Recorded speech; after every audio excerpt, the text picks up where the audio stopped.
இஸ்ரேலுக்கு ஆயுதம் கொடுப்பதை, ஆயுதங்கள் வழங்குவதை உடனடியாக நிறுத்த வேண்டும், யூதர்கள் நாங்களே அந்த கோரிக்கையை முன்வைக்கிறோம் என்கிற பேரில் தான் அவர்கள் பல இடங்களில் ஆர்ப்பாட்டங்களை நடத்தி வருகிறார்கள். பாலஸ்தீனத்திற்கு ஆதரவாக இஸ்ரேலுக்கு எதிராக மாணவர்களுடைய நிலை எப்படி இருக்கிறது என்பதை காட்டுகிற மிக முக்கியமான ஆவணமாக இந்த ஆவணம் இருக்கிறது. இந்த இடத்துல இன்னொரு வீடியோவை நம்ம பார்த்துட்டு போக வேண்டியிருக்கு. இந்த வீடியோவை நீங்க பார்த்தீங்கன்னா 18 நாடுகள் ஒன்றிணைந்து ஹமாஸிடத்தில் எழுத்துப்பூர்வமான ஒரு கோரிக்கையை முன்வைத்திருக்கிறார்கள். இரு நாடுகளின் தீர்வு நடைமுறைப்படுத்தப்பட்டால் ஆயுதங்களை கைவிடுவதற்கு நாங்கள் தயாராக இருக்கிறோம் என்கிறது ஹமாஸ்.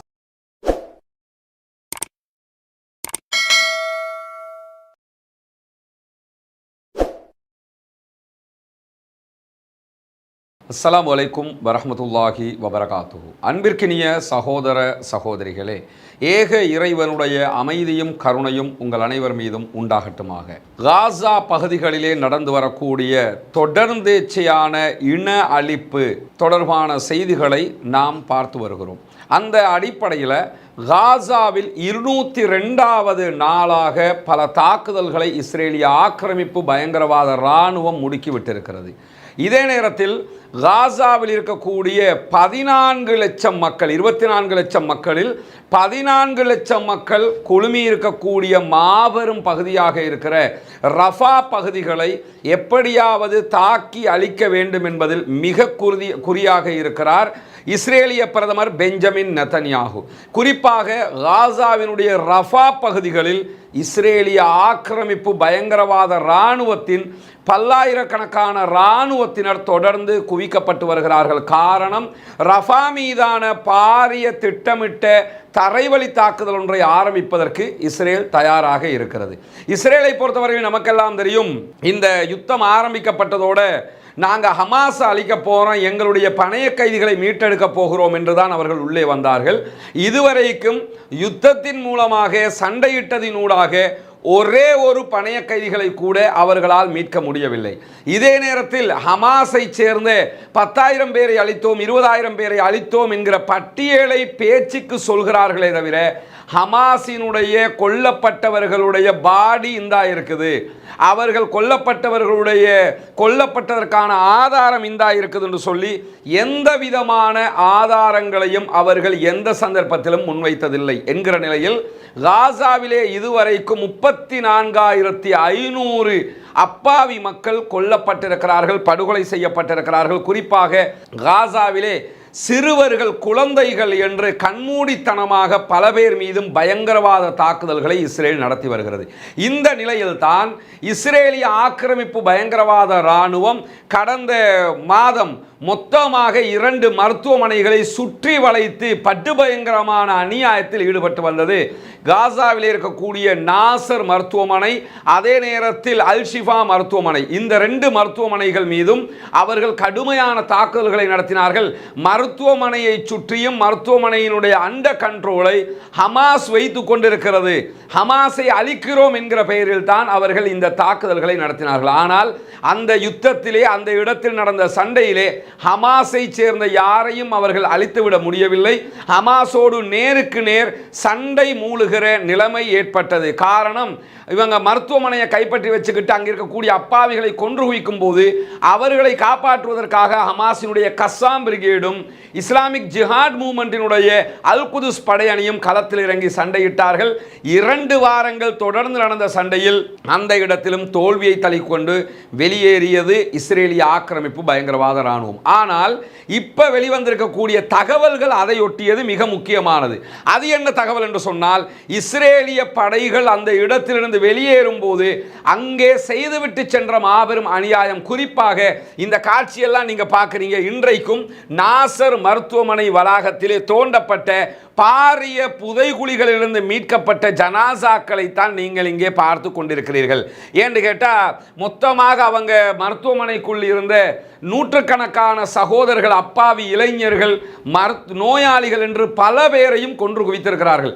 இதுவரைக்கும் 390க்கும் மேற்பட்ட ஜனாசாக்கள் மீட்கப்பட்டிருக்கிறது, பாரிய புதைகுழிகளிலிருந்து வெளியே எடுக்கப்பட்டிருக்கிறது என்கிற செய்திகள் ஆதாரபூர்வமாக பதிவாகி கொண்டே இருக்கிறது. சர்வதேச நாடுகள் நாடுகளையும் ஆச்சரியத்தில் மூழ்கடிக்கக்கூடிய செய்திகளாக இது மாறி இருக்கிறது. இப்படி இவங்க அதாவது இப்ப இங்க கொல்லப்பட்டிருக்கிற லிஸ்ட்டை நீங்க எடுத்துக்கிட்டீங்கன்னா இவங்க இந்த 34,500 என்கிற லிஸ்டுக்குள்ள வரவே வரல. அது இல்லாமத்தான் இந்த லிஸ்ட் வந்து கொண்டிருக்கிறது. இவர்களை பொறுத்தவரையில் இவர்களில் கொல்லப்பட்டவர்கள் யார், அவர்களுடைய அடையாளத்தை எப்படி காண்பது என்பது கூட பல நேரங்களில் கஷ்டமாக இருக்கிறது. பல பேருடைய உடல்கள் சிதைக்கப்பட்டிருக்கிறது. மிருகத்தனமான தாக்குதல்களை மனிதர்கள் மீது நடத்தி இருக்கிறது இஸ்ரேலிய ஆக்கிரமிப்பு பயங்கரவாத இராணுவம் என்கிறது பாலஸ்தீன சுகாதார அமைச்சு. இந்த நிலையில் தான் இதற்கு எதிராக ஒரு விசாரணை நடத்தப்பட வேண்டும் என்று பல நாடுகளும் கோரிக்கை விடுத்துக் கொண்டிருக்கிறார்கள். இந்த விசாரணைகள் எல்லாத்தையும் பொறுத்தவரையில் இது எப்ப சாத்தியப்படும், இதற்கு எப்ப நீதி கிடைக்கும்னா என்னைக்கு பாலஸ்தீனம் தனிநாடாக அங்கீகாரம் பெறுகிறதோ, அவங்க ஒரு நாடாக நின்று எங்களுடைய மக்களுக்கு நடந்த அநீதிக்கு நீதி வேண்டும் என்று நின்றால் மாத்திரம்தான் சவுத் ஆப்பிரிக்கா நின்றதை போல அவர்களுக்கான நீதியை பெற முடியும். எனவே முதலில் பாலஸ்தீன சுதந்திரம் தான் சாத்தியப்பட வேண்டும். அதன் பின்னால் தான் இந்த நீதி கேட்கிற விஷயமெல்லாம். அப்ப அரபு நாடுகள் எதுவுமே பண்ணாதான்னா இதுவரைக்கும் எதுவும் பண்ணல, இதுக்கு பிறகும் எதுவும் பண்ணுவதற்கான வாய்ப்புகள் கிடையாது என்பதுதான் யதார்த்தமாக இருக்கிறது. இந்த நிலையில் என்னவெல்லாம் நடக்கிறது காசாவையொட்டி, காசாவிலும் காசாவுக்கு வெளியிலும் என்கிற கேள்விகள் மிக முக்கியமானது. குறிப்பாக உலகின் பல பாகங்களிலும் இஸ்ரேலுக்கு எதிரான, அமெரிக்காவுக்கு எதிரான, பாலஸ்தீனத்திற்கு ஆதரவான ஆர்ப்பாட்டங்கள் தொடர்ந்து நடந்து வருகிறது. அந்த அடிப்படையில் அமெரிக்காவில் தொடர்ந்து நடைபெற்று வருகிற பாலஸ்தீனத்திற்கு ஆதரவான இந்த ஜெனோசைட் இன அழிப்பு யுத்தத்தை நிறுத்துமாறு கோரிய ஆர்ப்பாட்டங்களுடைய மிக முக்கியமான காட்சிகள் வெளியாகி இருக்கிறது. குறிப்பாக தொடர்ந்தும் பாலஸ்தீனத்திற்கு ஆதரவாக அமெரிக்காவிலே இருக்கக்கூடிய யூதர்கள் ஆர்ப்பாட்டங்களை நடத்தி வருகிறார்கள். இவர்கள் ஜியோனிஸ்டுகள் அல்ல, இவர்கள் இனவாதிகள் அல்ல, இவர்கள் யூதர்கள், சாதாரண யூதர்கள். இவர்கள் தொடர்ந்து இன்றைக்கு 200 நாட்களாக பல கட்டங்களாக அவர்களுடைய போராட்டங்களை, ஆர்ப்பாட்டங்களை நடத்தி வருகிறார்கள். நேற்றைய தினமும் பாரிய ஆர்ப்பாட்டங்களை நடத்தி இருந்த நிலையில் இன்றைக்கும் அவர்கள் அமெரிக்காவிலே ஆர்ப்பாட்டம் நடத்தக்கூடிய காட்சிகள் தான் இங்கே பதிவு செய்யப்பட்டிருக்கிறது. அதாவது தங்களுடைய டி-ஷர்ட்டுகளாகவே சீஸ்ஃபயர் வேண்டும், யுத்த நிறுத்தம் வேண்டும் என்று டி-ஷர்ட்டுகளை அணிந்து கொண்டுதான் அவர்கள் இந்த ஆர்ப்பாட்டத்தில் குதித்திருக்கிறார்கள். குறிப்பாக ஜூஸ் சே ஸ்டாப் ஆர்மிங் இஸ்ரேல் என்று சொல்லி, அதாவது இஸ்ரேலுக்கு ஆயுதம் கொடுப்பதை, ஆயுதங்கள் வழங்குவதை உடனடியாக நிறுத்த வேண்டும், யூதர்கள் நாங்களே அந்த கோரிக்கையை முன்வைக்கிறோம் என்கிற பேரில் தான் அவர்கள் பல இடங்களில் ஆர்ப்பாட்டங்களை நடத்தி வருகிறார்கள்.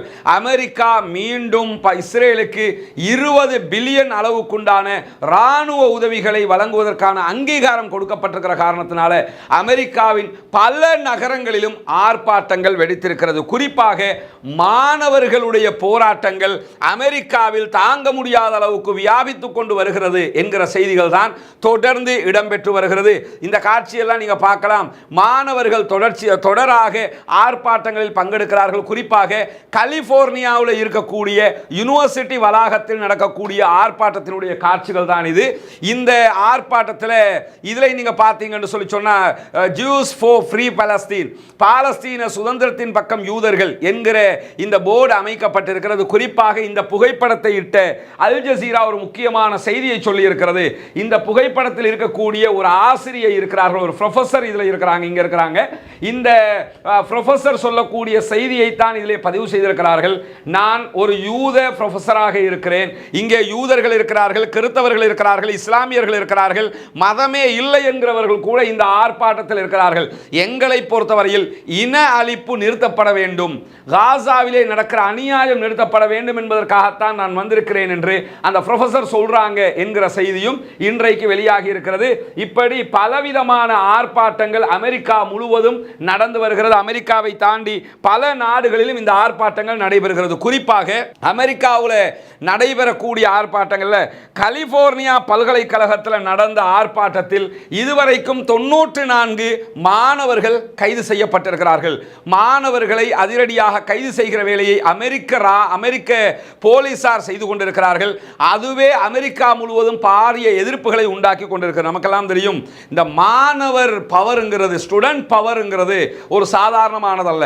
இலங்கையில் கோட்டாவை வெளியேற்றுவதற்கு நடத்தப்பட்ட ஆர்ப்பாட்டம் கூட மாணவர்களால் தான் வெற்றியை நோக்கி நகர்ந்தது என்கிற செய்திகளை இன்றைக்கு நம்ம பார்க்க முடியும். அந்தரே உள்ளே வந்திருக்காவிட்டால் என்ன நடந்திருக்கும் என்கிற கேள்விகளும் இருக்கிறது.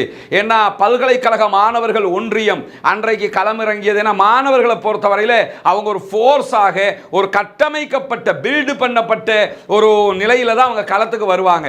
அவங்களுக்கு ஒரு கட்டமைப்பு இருக்கும். சொன்னா கேட்கிற அளவில் அவர்கள் கட்டமைக்கப்பட்டிருப்பார்கள். அந்த அடிப்படையில் வர்றதுனால போராட்டங்கள் வெற்றி பெறுவதுதான் 190% நடந்து கொண்டிருக்கும்.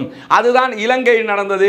ஏன் தென்னிந்தியாவில் நடைபெற்ற ஜல்லிக்கட்டு போராட்டமாக இருந்தாலும், பொதுமக்கள் திரளாக கலந்து கொண்டாலும், ஒருங்கிணைப்பின் பின்னணியில் மாணவ சொந்தங்கள் தான் இருந்தார்கள் என்பதை யாரும் மறுப்பதற்கில்லை. அது அந்த இந்தியாவில் நடந்த ஜல்லிக்கட்டாக இருக்கலாம், சிஐக்கு எதிரான போராட்டங்களாக இருக்கலாம், அலிகர் பல்கலைக்கழக ஆர்ப்பாட்டங்களை எல்லாம் நம்ம பார்த்திருப்போம். அலிகர் பல்கலைக்கழகத்தில் நடந்த ஆர்ப்பாட்டங்கள் நேர்த்தியாக கட்டமைக்கப்பட்டிருந்தது. இதே நேரத்தில் இன்றைக்கும் தென்னிந்தியாவிலே இருக்கக்கூடிய திமுகவினுடைய மாணவர் அமைப்புகளாக இருந்தாலும் சரி, அல்லது மற்ற பகுதிகளில் இருக்கக்கூடிய கம்யூனிஸ்டுகளுடைய மாணவர் அமைப்புகளாக இருந்தாலும் சரி, ஏன் இலங்கையில் இருக்கக்கூடிய ஜேவிபியினுடைய மாணவர் அமைப்புகளாக இருந்தாலும் சரி, அந்த அமைப்புகள் ரொம்ப நேர்த்தியாக அவர்களுடைய நிர்வாக கட்டமைப்பு இருக்கும். இந்த நிர்வாக கட்டமைப்பை வைத்துத்தான் அவர்கள் பொதுவாக வெற்றியை நோக்கி நகர்வார்கள். கலிபோர்னியாவில் 98 பேர் கைது செய்யப்பட்ட 94 பேர் கைது செய்யப்பட்ட நிலையிலும் அங்கே ஆர்ப்பாட்டங்கள் தொடர்கிறது. இந்த கூடாரங்கள் பல பேருக்கு இலங்கையை சேர்ந்தவங்களுக்கு எல்லாம் நினைவிருக்கும். ஆரம்பமாக கோல்ஃபேஸ்லையும் இப்படி கூடாரங்கள் தான் அடிக்கப்பட்டது.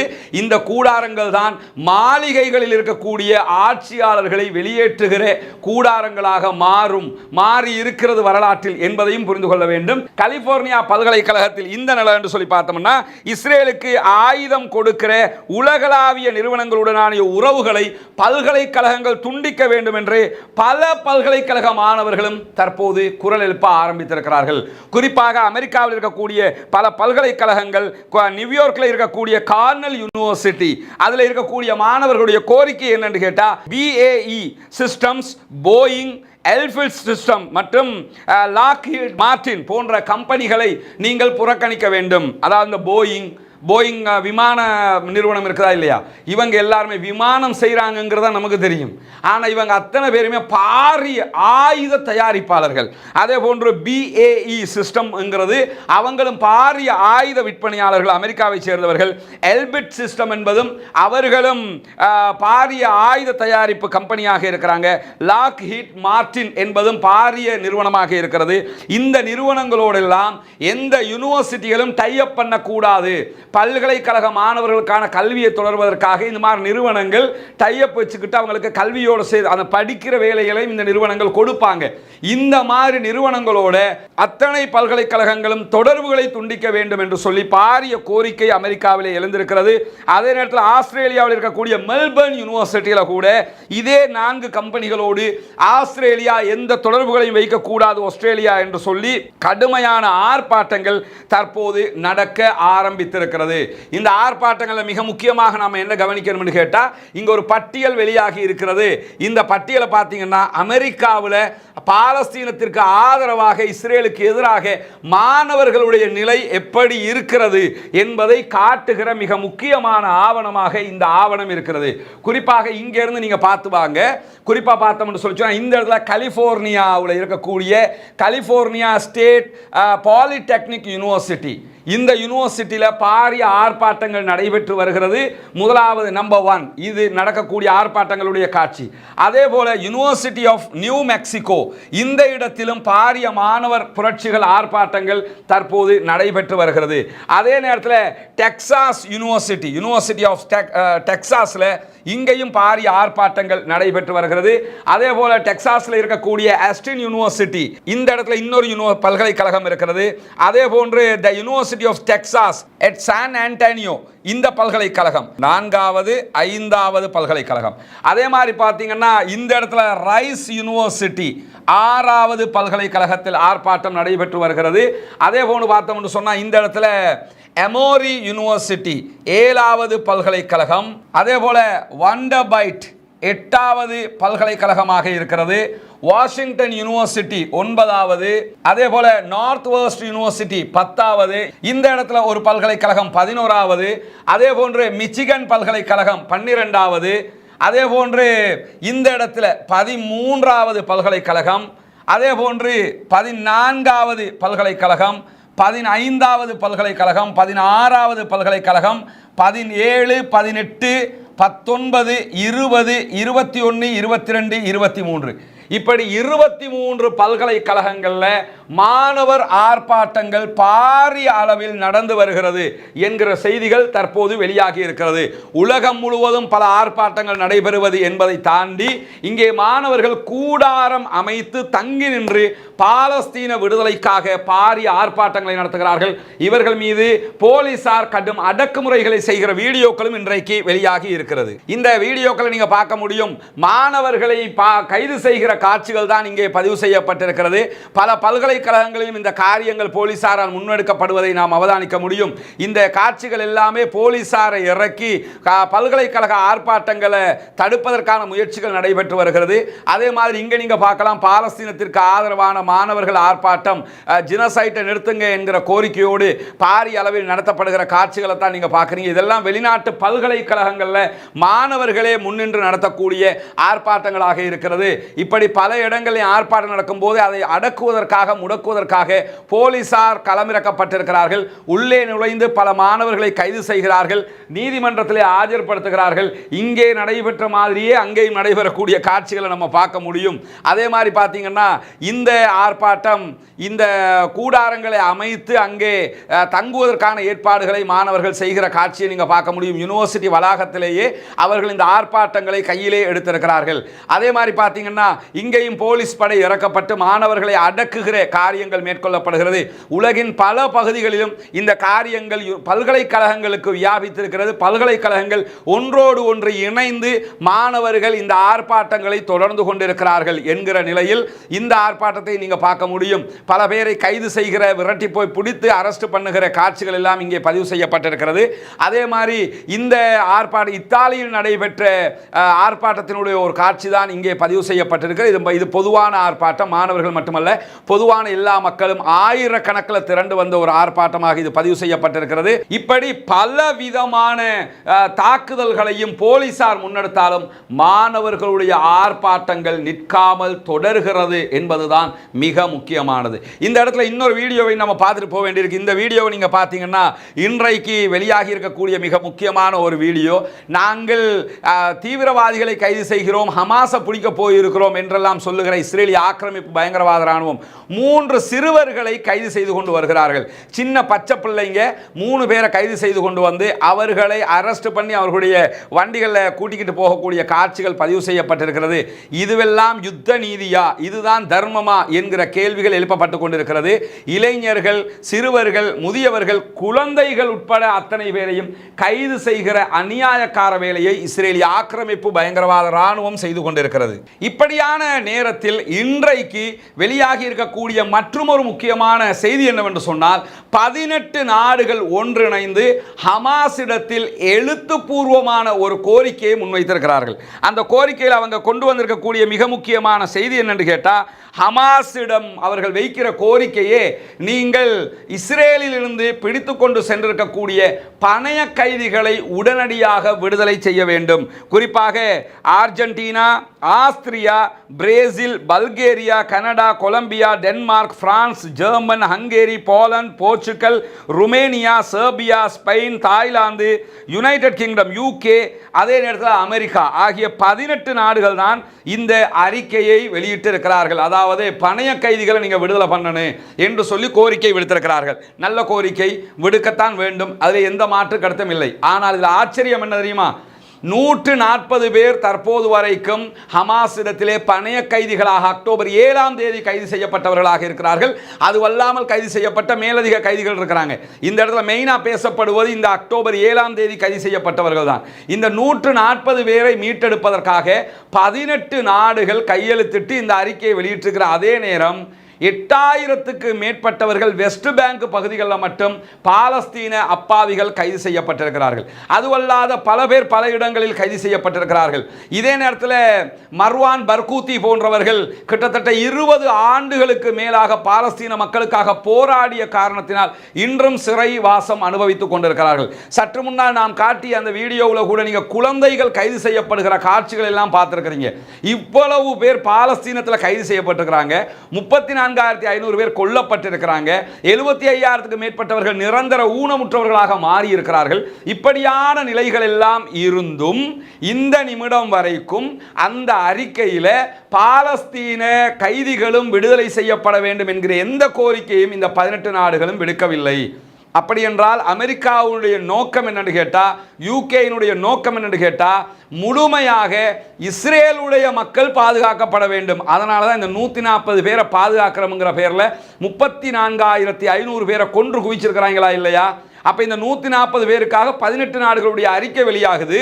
அதில் எந்த இடத்திலும் பாலஸ்தீன கைதிகள் தொடர்பான எந்த பேச்சுக்களும் இல்லை என்கிற நிலையில் ஹமாஸ் திட்டவட்டமாக ஒரு செய்தியை அறிவித்து விட்டார்கள். என்ன செய்தி அறிவிச்சிருக்கிறாங்கன்னு கேட்டால், எக்காரணம் கொண்டும் பணைய கைதி விடுதலை என்பது நிரந்தர யுத்த நிறுத்தம் இல்லாமல் சாத்தியமே ஆகாது.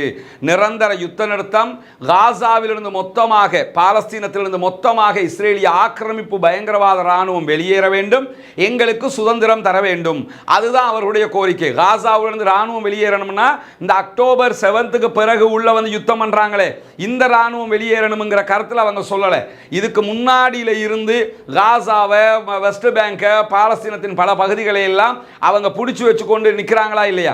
இந்த எல்லா இராணுவமுமே வெளியே போகணும், மொத்தமாக வெளியே போய் பாலஸ்தீனம் எங்களுக்கு என்று எங்களுடைய பகுதி 1967களுக்கு பிற்பட்ட பகுதிகளாக இருக்கிற எங்களுடைய பாலஸ்தீன நிலம் எங்களுக்கு வேண்டும். அப்படி நீங்க தருவீங்களாக இருந்தால் பணைய கைதிகளை விடுதலை பண்ணுவோமே தவிர, இல்லை என்றால் விடுதலை பற்றிய பேச்சுக்கே நாங்கள் வரமாட்டோம் என்று உடனடியாக ஹமாஸ் 18 நாடுகளுடைய அறிக்கைகளுக்கு பதில் சொல்லி இருக்கிறது. இப்படியான நிலையில் தான் மிக முக்கியமான ஒரு அறிக்கை இன்றைக்கு வெளியாகி இருக்கிறது. இவங்க வந்து ஹமாஸினுடைய மிக முக்கியமான தளபதிகளில் ஒருவர், குறிப்பாக ஹமாஸினுடைய உயர் அதிகாரிகளில் ஒருவர் ஹலீல் அல் ஹையா என்கிறவர். இவர் இஸ்தான்புல்லிலே இருக்கிறார். இஸ்தான்புல்ல இருந்து டர்க்கியினுடைய அரசு தொலைக்காட்சிக்கு வழங்கி இருக்கக்கூடிய மிக முக்கியமான ஒரு பேட்டி இன்றைக்கு வெளியாகி இருக்கிறது. இதிலே அவர் சர்வதேச நாடுகளின் காதுகளுக்கு மிக முக்கியமான செய்தி ஒன்றை சொல்லியிருக்கிறார். குறிப்பாக இரு நாடுகளின் தீர்வு நடைமுறைப்படுத்தப்பட்டால் ஆயுதங்களை கைவிடுவதற்கு நாங்கள் தயாராக இருக்கிறோம் என்கிறது ஹமாஸ். ஹமாஸினுடைய உயர்மட்ட அதிகாரி தான் ஹலீல் அல் ஹையா. இவர் இன்னைக்கு இந்த செய்தியை சொல்லியிருக்கிறார். அதை விரிவாகவும் சொல்லியிருக்கிறார். ஆயுதங்களை கைவிடுறதுண்டா என்ன என்கிற செய்தியை விரிவாக சொல்லியிருக்கிறார். குறிப்பாக இஸ்ரேலோடு 5 ஆண்டுகள் அல்லது அதற்கு மேலான போர் நிறுத்தத்திற்கு இஸ்ரேல் ஒப்புக்கொள்ள வேண்டும். 5 ஆண்டு போர் நிறுத்தம்னா இதை நமக்கெல்லாம் தெரியும். நேற்றைய தினம் இலங்கை வந்த இப்ராஹிம் ரைசி, ஈரானுடைய ஜனாதிபதி இப்ராஹிம் ரைசி கலந்து கொண்ட உமாஓயா திட்டத்தின் திறப்பு விழாவில் கூட இலங்கை ஜனாதிபதி அதாவது ரணில் விக்ரமசிங்க அவங்க இது தொடர்பான ஒரு செய்தியை சொல்லியிருப்பாங்க. 5 ஆண்டுகள் நிபந்தனையிடப்பட்ட ஒரு தீர்வு திட்டத்திற்கு வந்து மொத்தமாக பாலஸ்தீனம் சுதந்திரம் வழங்கப்பட வேண்டும் என்று சொல்லியிருப்பார். அது ஏன் அவர் 5 ஆண்டுகளை சொன்னார் என்கிற ஒரு கேள்வி பலரிடத்தில் இருந்தாலும் அவர் சொன்ன 5 ஆண்டு தான் ஹமாஸ் வைக்கக்கூடிய இந்த 5 ஆண்டு. ஹமாஸும் அதே கோரிக்கையை தான் வைத்துக் கொண்டு வருகிறார்கள். அதாவது முதல் கட்டமாக மொத்தமாக காசாவை விட்டு பாலஸ்தீனத்தை விட்டு இஸ்ரேலிய ஆக்கிரமிப்பு பயங்கரவாத இராணுவம் வெளியேறிவிட வேண்டும். வெளியேறி யுத்தமே கிடையாது, யுத்த நிறுத்தம் என்பது டிக்ளேர் பண்ணப்பட்டு படிப்படியாக 5 ஆண்டுகளுக்குள்ளாக மொத்தமாகவே பாலஸ்தீனம்னா பாலஸ்தீனர்களுக்கு மட்டும்தான் என்கிற நிலை வந்துவிட வேண்டும் என்பதைத்தான் திட்ட தெளிவாக ஹலீல் அல் ஹையா இன்றைக்கு துருக்கியினுடைய ஊடகத்திற்கு வழங்கி இருக்கக்கூடிய பேட்டியில் சொல்லி இருக்கிறது மட்டுமல்லாமல், இந்த இரு நாட்டு தீர்வு, அதாவது இஸ்ரேல் என்கிற ஒரு நாடு நீங்க இருக்கிற மாதிரி பாலஸ்தீனம் என்கிற தனி நாடு நடைமுறைப்படுத்தப்பட்டால் நாங்கள் மொத்த அரசியல் கட்சியாக மாறுவதற்கு தயாராக இருக்கிறோம். ஆல்ரெடி ஹமாஸை பொறுத்தவரையில் ஹமாஸ் என்பது அரசியல் கட்சியாக இருக்கிறது. கஸ்ஸாம் பிரிகேட் என்பதுதான் ஹமாஸினுடைய ஆயுத பிரிவாக இருக்கிறார்கள். அதே நேரத்தில் இஸ்லாமிக் ஜிஹாட் மூவ்மெண்ட் என்பது அரசியல் கட்சியாக இருக்கிறார்கள். அவர்களுடைய ஆயுத பிரிவாக அல் குதுஸ் படையணி இருக்கிறார்கள். இப்படி அரசியல் கட்சி தனியாகவும் ஆயுத பிரிவு தனியாகவும் அங்கே செயல்பட்டு வருகிற நிலையில் ஹமாஸ் திட்ட தெளிவாக சொல்லி இருக்கிற விஷயம் என்னவென்று சொன்னால், காசா அதே நேரத்தில் மேற்கு கரை வெஸ்ட் பேங்க் பகுதிகளில் மொத்தமாக எங்களுக்கு எங்களுடைய நாடு என்று 1967களுக்கு பிறகு இருக்கக்கூடிய மொத்தமான பகுதிகள் எங்களுடைய நாடாக டிக்ளேர் செய்யப்பட்டால் எங்களுடைய ஆயுதங்களை கலைந்து நாங்கள் மொத்த அரசியல் கட்சியாக மாறிவிடுவோம். மாறினால் கஸ்ஸாம் பிரிகேட் அல் குதுஸ் படையணிகள் என்ன செய்யும் என்கிற கேள்விக்கும் அவர் பதில் சொல்லியிருக்கிறார். பொதுவாகவே உலக நாடுகளில் போராட்டம் நடத்துகிற சுதந்திர போராட்டம் நடத்திய எந்த ஒரு ஆயுத குழுவாக இருந்தாலும் சுதந்திரம் கிடைத்ததற்கு பிறகு அந்த குழு மொத்தமாக அரச படையணியாக கவர்மெண்ட் இராணுவமாக மாற்றம் பெற்றுவிடும். பாலஸ்தீனம் தனிநாடாக அங்கீகரிக்கப்பட்டு விட்டால் இப்பொழுது பாலஸ்தீனத்திற்காக எப்படி இராணுவமாக கஸ்ஸாம் செயல்பட்டு வருகிறதோ அதுபோன்று பாலஸ்தீனத்தின் இராணுவமாக இங்கு இருக்கக்கூடிய அத்தனை ஆயுத குழுக்களும் மாற்றம் பெற்றுவிடும். அதற்கு நாங்கள் தயாராக இருக்கிறோம். ஆயுதத்தை களைந்து மொத்தமாக எங்களுடைய போராளிகள் நாட்டின் இராணுவமாக மாற்றப்பட்டு விடுவார்கள். எனவே அதை நாடாகத்தான் எந்த ஒரு முடிவையும் அதன் பின்னால் எடுக்க வேண்டி வரும். இப்படியான சூழ்நிலை இருக்கும் போது நீங்கள் சுதந்திரத்தை தந்தால் இது சாத்தியப்படும் என்கிற செய்தியை அவர் சொல்லி இருப்பது மட்டுமல்லாமல் காசாவையும் பாலஸ்தீனத்தையும் இணைத்த ஒருங்கிணைந்த அரசாங்கம் அமைவதற்குத்தான் நாங்கள் தயாராக இருக்கிறோம். பேச்சுவார்த்தை நடத்துவோம். ஒருங்கிணைந்த அரசாங்கம் நடத்தப்பட வேண்டும். அங்க ஒரு கவர்மெண்ட் இங்க ஒரு கவர்மெண்ட் சரிப்பட்டு வராது. மொத்தமாக பாலஸ்தீனத்துக்கு ஒரே கவர்மெண்ட் இருக்கணும் அப்படின்னு சொல்லி மிக தெளிவாக அவர் சொல்லி இருப்பது மட்டுமல்லாமல் இன்றைக்கு ஹலீல் அல் ஹையா தெரிவித்திருக்கக்கூடிய மிக முக்கியமான செய்தி என்னன்னு கேட்டா, 200 நாட்கள் யுத்த முடிவின் இன்றைய நாளில் கூட 202வது நாளாக இருக்கிறோம். 202வது நாளில் ஹமாஸினுடைய 20% பலத்தை கூட இஸ்ரேலால் அளிக்க முடியவில்லை என்று திட்ட தெளிவாக சொல்லுகிற ஹலீல் அல் ஹையா தொடர்ந்து அவர் சொல்லும் போது என்ன சொல்றாருன்னா, 200 நாள் எங்களோட யுத்தம் பண்ணியிருக்கிறீங்க, 20% கூட ஹமாஸை உங்களால் அளிக்க முடியவில்லை. ஹமாஸை அழிப்பதற்குத்தான் யுத்தம் என்று உள்ளே வந்தீர்கள். 200 நாட்கள் 20% கூட எங்களை அழிக்க முடியல. இன்னும் 80% 20 அழிச்சேன்னு வச்சுக்கிட்டா கூட 80% படையணிகள் முழு பலத்தோடு நாங்கள் நின்று கொண்டிருக்கிறோம். எங்களை அழித்தால் கதை முடிந்து விட்டது என்று நீங்கள் சொல்கிறீர்கள். எங்களை அழிக்க முடியலன்னா என்ன என்று அவர் கேள்வி கேட்கிறார். எங்களை அழிக்க முடியலன்னா அடுத்து என்ன? பேச்சுவார்த்தை தானே. அப்ப எதுக்குடா சண்டை பிடிக்கணும்? வாடா பேச்சுவார்த்தை நடத்தி எங்களுக்கு தர வேண்டியதை தந்துரு என்று சொல்லி திட்ட தெளிவாக இன்றைக்கு ஹலீல் அல் ஹையா மிக தெளிவாக சொல்லியிருக்கிறார். ஹமாஸை உங்களால் அழிக்க முடியாது. அழிக்க முடியாத பட்சத்தில் என்ன முடிவு கோருவீர்களோ அந்த முடிவுக்கு இப்பொழுதே வாருங்கள். இதுவரை நீங்கள் நடத்திய தாக்குதல்கள் 20% இழப்புகள் கூட எங்களுக்கு ஏற்படவில்லை என்று திட்ட தெளிவாக ஹலீல் அல் ஹையா தெரிவித்திருப்பதை நாம் பார்க்க முடியும்.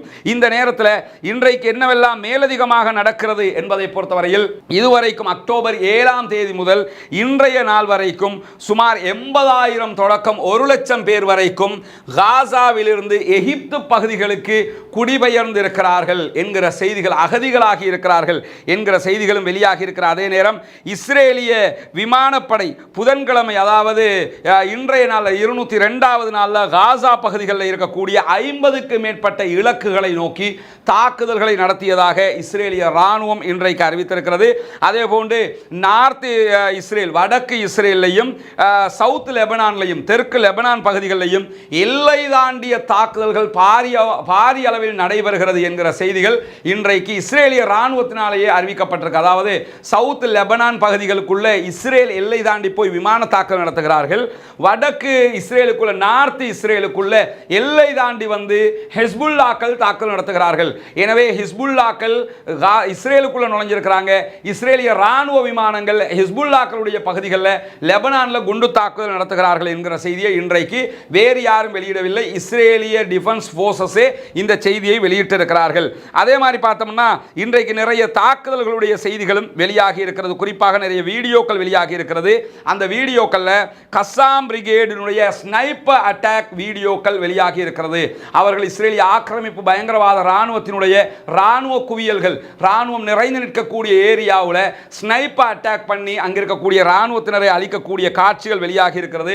அதே நேரத்தில் ரெண்டு இஸ்ரேலிய ஆக்கிரமிப்பு பயங்கரவாத இராணுவத்தினுடைய 2 பட்டாலியன்கள் மீது கன்னிவெடி தாக்குதல்களும் அதே போன்று F-16 ரக ராக்கெட் தாக்குதல்களையும் நாங்கள் நடத்தி இருக்கிறோம்.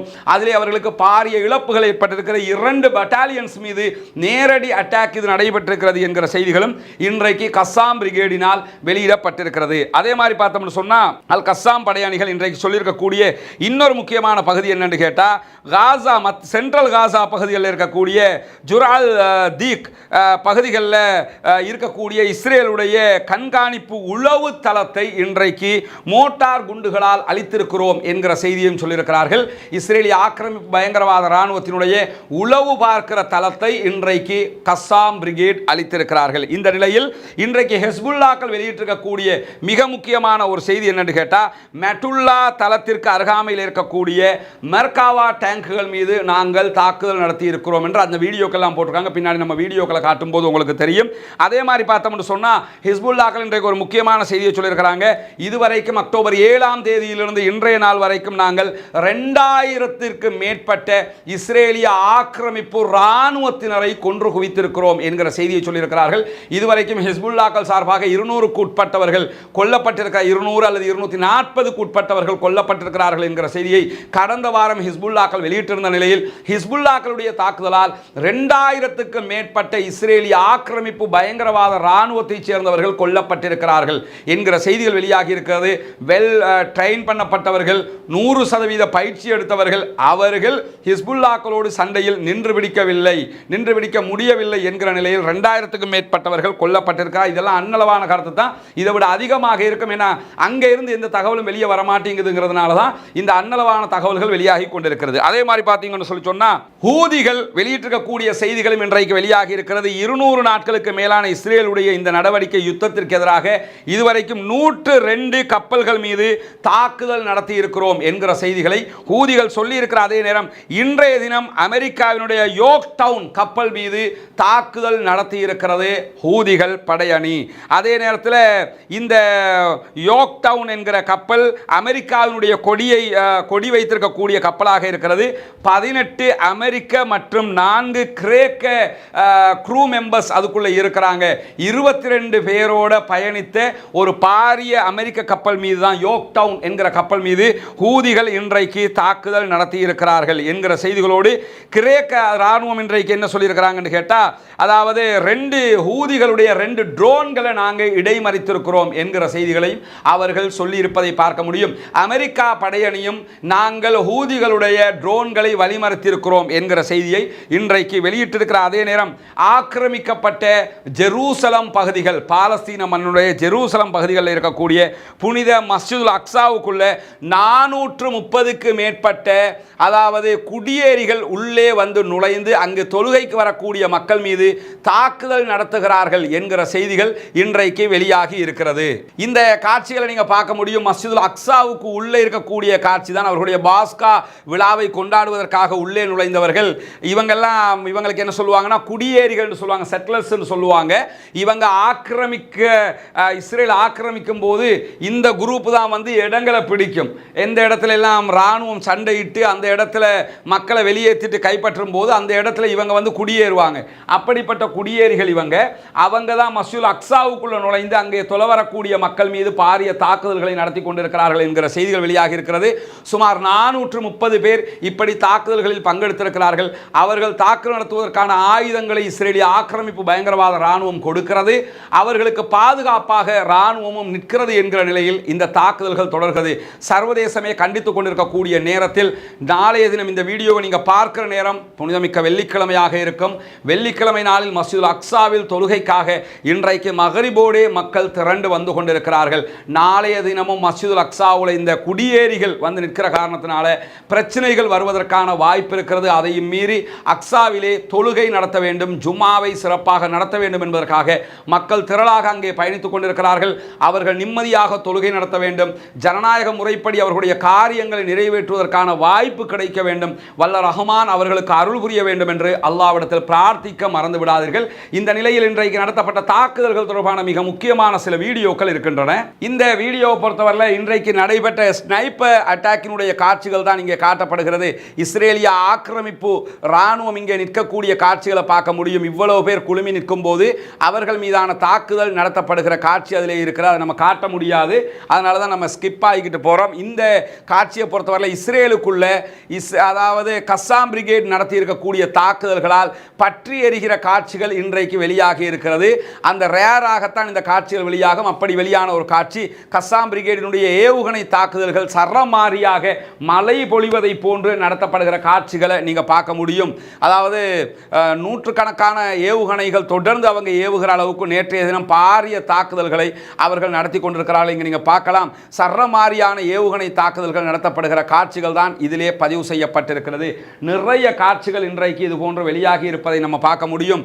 அந்த தாக்குதல் நடத்துகிற அவர்களுடைய தாக்குதல் காட்சிகள் கூட பல இடங்கள்ல அவங்க இதில் வெளியிட்டிருக்கிறாங்க. நமக்கு மொத்தமாக இதில் காட்ட முடியாது. அதே மாதிரி பார்த்தீங்கன்னா இந்த காட்சி ஹிஸ்புல்லாக்கள் தாக்குதல் நடத்தக்கூடிய காட்சி. இதை நீங்கள் ஜூம் பண்ணி பார்த்தீங்கன்னா தெரியும். இந்த இடத்துல ஏவுகணை சரண்டு ஏவுகணை தாக்குதல் நடத்தப்படுகிறது. பல ஏவுகணை தாக்குதல்களை அவர்கள் நடத்தி கொண்டிருக்கிறார்கள். மெட்டுல்லா உள்ளிட்ட இஸ்ரேலுடைய பல பகுதிகளிலும் இந்த ஏவுகணை தாக்குதல் நடத்தப்பட்டதாக சொல்லப்படுகிறது. கடுமையான ராக்கெட் தாக்குதல்கள் இங்கே பதிவு செய்யப்பட்டிருக்கிறது. அந்த காட்சிகளை தான் நீங்க பார்க்குறீங்க. அதே நேரத்தில் இரவு முழுவதும் தாக்குதல் நடத்தப்படக்கூடிய காட்சிகள் இங்கே பதிவு செய்யப்பட்டிருக்கிறது. இரவு முழுவதும் அவர்கள் ஏவுகணை தாக்குதல்களை இஸ்ரேலை நோக்கி நடத்தி கொண்டே இருக்கிறார்கள். இந்த இடத்திலே இஸ்ரேலுடைய மிக முக்கியமான இங்க நீங்க பார்க்கலாம், இங்கெல்லாம் தாக்குதல் நடத்தப்படுகிறது. தாக்குதல் நடத்தப்படுகிற அதே நேரத்தில் இங்கே நீங்கள் பார்க்கலாம், அவங்க வட்டம் போட்டு காட்டுகிற இடமெல்லாம் பார்க்கலாம். அங்கெல்லாம் இஸ்ரேலிய ஆக்கிரமிப்பு பயங்கரவாத இராணுவத்தை நோக்கி இரவு நேரத்திலே கடுமையான தாக்குதல்களை ஹிஸ்புல்லாக்கள் நடத்தி வருகிற காட்சிகள் தான் இங்கே பதிவு செய்யப்பட்டிருக்கிறது.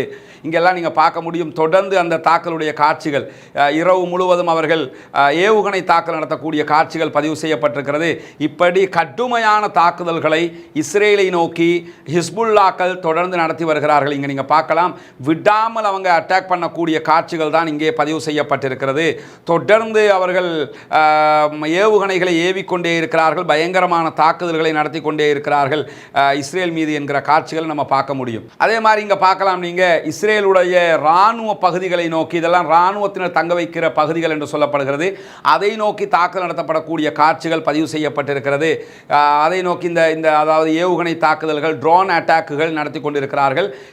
இந்த காட்சிகளும் இன்றைக்கு பதிவாகி இருக்கிற அதே நேரத்தில் இன்னும் பல வீடியோ காட்சிகள் வெளியாகி இருக்கிறது. இரவு நேரத்தில் இங்கே நீங்கள் பார்க்கலாம், இஸ்ரேலிய ஆக்கிரமிப்பு பயங்கரவாத இராணுவத்தினுடைய இராணுவ வெஹிக்கிள்ஸை இலக்கு வைத்து தாக்குதல் நடத்தப்படக்கூடிய காட்சிகள் இதிலே பதிவு செய்யப்பட்டிருக்கிறது.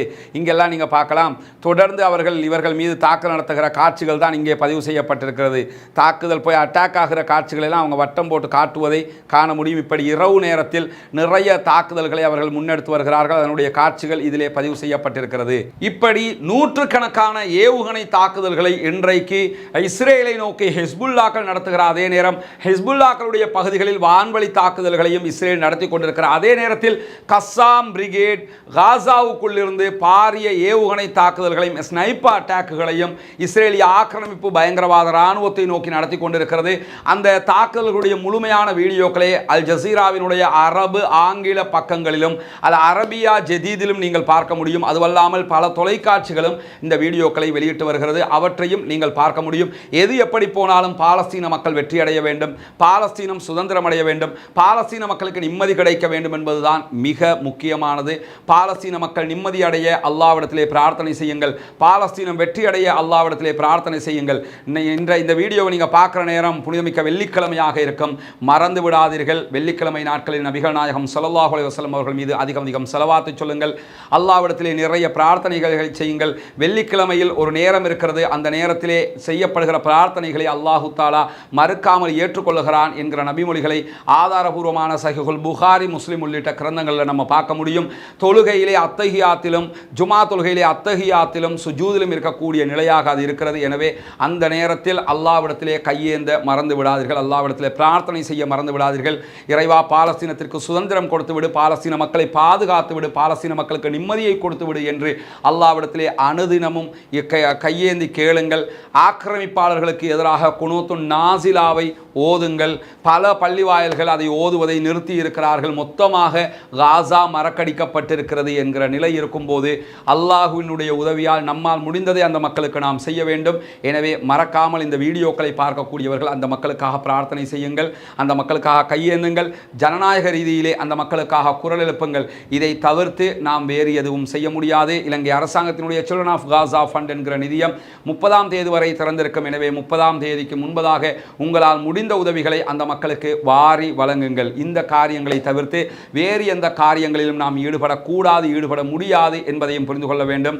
ஜனநாயகம் தலை தோங்கி தீவிரவாதம் அழிய வேண்டும், தீவிரவாதிகள் அழிக்கப்பட வேண்டும், இஸ்ரேலிய பயங்கரவாதம், இஸ்ரேலிய அரச தீவிரவாதம் அழிக்கப்பட வேண்டும் என்று அல்லாஹ்விடத்தில் பிரார்த்தனை செய்யுங்கள். வாஹ்ரத் அவ்வானா அல்ஹம்துலில்லாஹி ரப்பில் ஆலமீன்.